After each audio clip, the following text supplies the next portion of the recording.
Hello. Now that we've talked about the structure of a muscle, we're going to get into the details of how it actually contracts.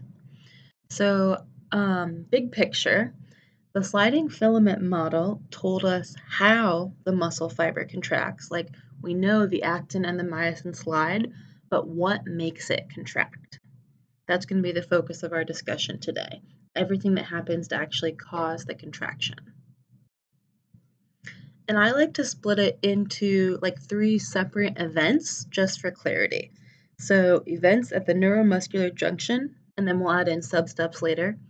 Excitation-contraction coupling, and again, substeps coming later.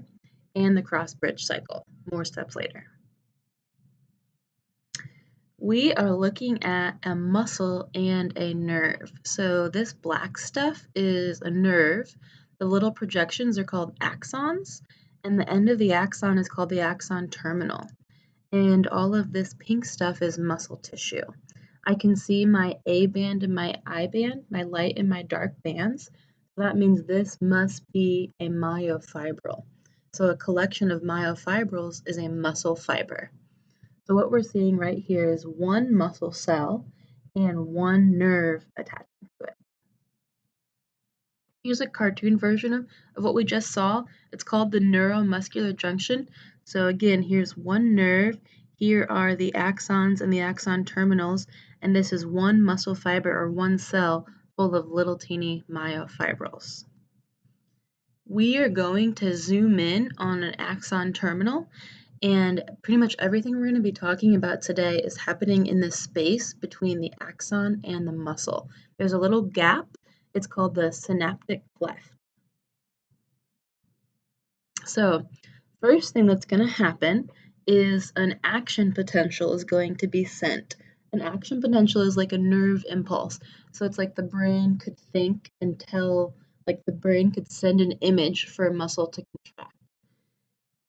The action potential is represented by these arrows, and when the action potential reaches the axon, it causes this chemical inside of the axon to be released. This chemical is a neurotransmitter called acetylcholine, or ACH. So basically, it's a signaling molecule. So big picture, the action potential causes the axon to release ACH. Next, we're going to see the acetylcholine is binding to the receptors on the muscle fiber. And when the acetylcholine binds, it triggers an action potential. And the action potential is going to travel all the way down the length of the muscle fiber. We don't want the muscle to continue contracting, so it's important that we break down the excess ACH. Otherwise, it will keep binding and will keep sending action potentials. So there is an enzyme called acetylcholine esterase, and its function is to break down ACH into its components to stop the continued contraction. And that's a wrap at the neuromuscular junction. Next, let's find out what happens with the action potential. So the whole point of this was to take the signal from the nerve and turn it into an action potential that's traveling down the muscle fiber. What happens next is called Excitation-Contraction Coupling, or EC coupling for short. So we just made an action potential. The action potential is traveling down the cell membrane, or the sarcolemma. When the action potential travels down the cell membrane, it causes calcium ions to be released. The calcium ions bind to troponin, causes a shape change that moves tropomyosin out of the way, and now the binding sites on actin are exposed. This will allow contraction to begin, so myosin will be able to now reach out and grab actin. Here's an image of that. So this pink arrow right here, that is the action potential traveling along the cell membrane. And as it travels along the cell membrane, it releases calcium ions. And when the calcium ions are released, the calcium binds to troponin. So the red calcium is binding to the yellow troponin, and that's causing a shape change where it moves tropomyosin out of the way. And now we can see the binding sites are exposed, and myosin is able to bind contraction is able to begin.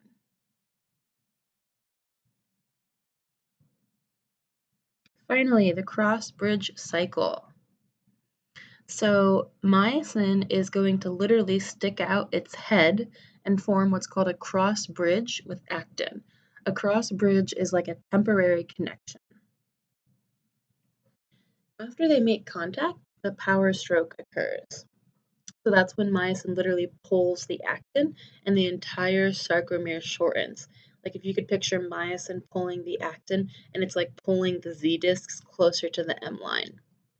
When that happens, like when it actually moves, it releases the ADP and a phosphate. That allows myosin to be able to detach. After we release ADP and P, a new ATP will bind, and that allows myosin to let go of actin. And then finally, we're going to hydrolyze another ATP molecule. Hydrolyze means break down. So we're going to break ATP into ADP plus P. So here's an image of this. First, the cross bridge has to form. Myosin sticks out its hand and grabs actin. Then we have the power stroke. This is when myosin literally pulls actin. That's why we have these arrows in this image. Then the cross bridge is going to let go. The only way that the cross bridge can let go is if a new ATP binds. So over here we see that the old subunits are leaving, and here new ATP is coming, which allows it to detach. And then finally, we're going to hydrolyze that new ATP so that we're ready to form another cross bridge so that we can pull actin, then release ADP and P so a new ATP can bind so that the myosin can detach. We break down that ATP so it can form a new cross bridge so it can pull actin again, and this keeps happening over and over and over again until we have muscle contraction. I want to recommend that you watch this video. It will hopefully help you make sense out of it. And please send me all your questions.